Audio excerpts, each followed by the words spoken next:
The Dangerous Apartment. This is a story about the apartment I lived in until the year before last. When I decided to move, I was looking for a new place to live when a real estate agent mentioned an apartment that they could offer me at a lower price due to a little connection. The unit was a 1K with a loft, great sunlight, ample storage, and excellent transport links. It seemed almost perfect, so I quickly decided to take it. At the time, I had a cat. I had previously lived in a rundown apartment that allowed pets, but I forgot to ask for permission to bring my cat along. I thought, well, I can just cover it up later. My cat was well trained and didn't have any issues, so I figured it would be fine.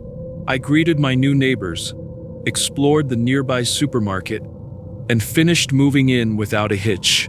However, as I settled into the unpacked room that night, I noticed something strange with my cat. She was staring at the front door, frozen in place, growling softly. This was unusual behavior for her. I initially thought maybe there's a stray cat outside. I dismissed it, believing she would get used to the new surroundings, and I went to bed. But the next day, and the day after that, my cat continued to growl every evening, and I started to feel uneasy. I approached her and noticed a palpable presence outside the door. It wasn't ghostly, but distinctly human. I wanted to open the door and see for myself, but fear rooted me in place. Ultimately, I scooped up my cat and retreated to my room, closing the sliding door behind me. Even then, my cat kept growling toward the door. This continued every night, robbing me of sleep, until I decided to leave after just 3 months. I lost 10 kilograms and even had a doctor tell me, "You must be under a lot of stress." I ended up moving back to my old apartment. When I returned to greet the neighbors, they always brought up my cat.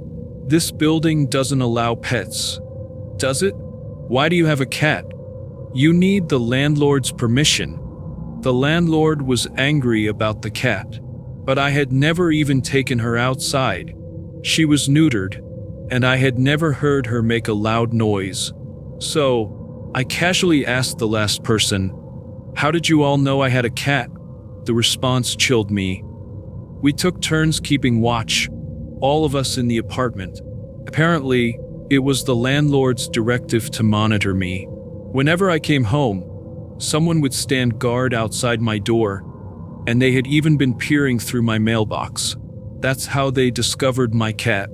While I admitted I shouldn't have had a pet without permission, I thought they could have at least said something, but they just kept saying, "It was the landlord's orders."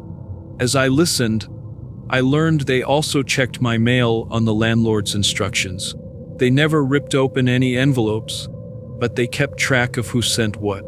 Hearing that made me desperate to leave.